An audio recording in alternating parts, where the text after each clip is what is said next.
హిందూపురం ఎంపీగా పోటీ చేస్తానని కాకినాడ శ్రీపీఠం పీఠాధిపతి పరిపూర్ణానంద స్వామి తెలిపారు.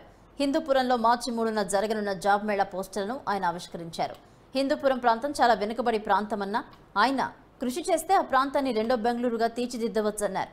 ఇక్కడ నుంచి ఎంపీగా గెలిచే దేశంలోనే హిందూపురాన్ని ప్రతి హిందువు ఒకసారి చూసి రావాలనే భావం కలిగేలా అభివృద్ధి చేస్తామని తెలిపారు.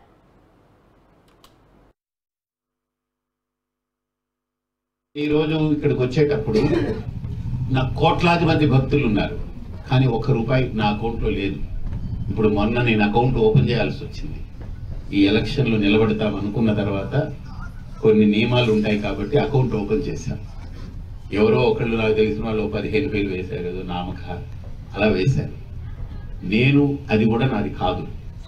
నేను జీరోతో ఇక్కడికి వస్తాను, నేను జీరోగానే వెళతాను, కానీ మిమ్మల్ని అందరినీ హీరోలుగానే చేస్తాను. రాయలసీమకి ఇది తలకాయ లాంటిది.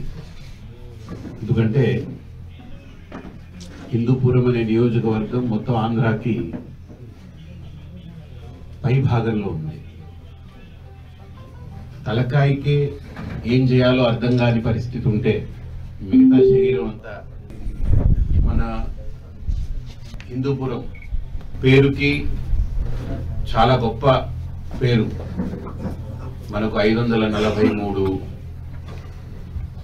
పార్లమెంట్ కాన్స్టిట్యున్సీస్లో ఒకే పేరుతో పిలువబడేటువంటి ఒకే పార్లమెంట్ కాన్స్టిట్యున్సీ హిందూ అనే శబ్దంతో, హిందూ అనే పేరుతో పిలువబడింది. ఆలోచన సవ్యమైనదే. ఇక్కడ గెలుపొంది మోడీ గారితో ఖచ్చితంగా నేను ఒప్పించగలను, వాళ్ళకి చూపించగలను. నాకు కంటికి కనిపించేది భవిష్యత్తు వాళ్ళకి చూపిస్తాను. అది కనుక నేను చూపించగలిగితే ఇక్కడ స్థలాలు బెంగళూరు, హైదరాబాద్ కంటే దారుణంగా పెరిగి రియల్ ఎస్టేట్ లో ప్రతి ఒక్కళ్ళు కుబేరులు అవుతారు నా లెక్కలు. అంతేకాదు, ఇందాక ఆయన అన్నారు బెంగళూరు పరిగెడతామా, చెన్నై పరిగెడతామా, హైదరాబాద్ వెళ్దామా అని ఉద్యోగాల కోసం. నేను ఇక్కడ ఎంపీగా పోటీ చేయాలని వాళ్ళు ఆలోచన చేస్తారు. నాకు కొన్ని సందేశాలు ఇచ్చారు, కొన్ని సంకేతాలు ఇచ్చారు. మోడీ గారు కూడా లేపాక్షి సందర్శించారు. అలాగనే నాసిం అది అంటే 2 నియోజకవర్గాల్లో మోడీ గారి యొక్క పర్యటన ఆ రోజు జరిగింది. ఒకటి లేపాక్షి హిందూపురం కాన్స్టిట్యుయెన్సీకి సంబంధించి ఆ పర్యటన జరిగింది.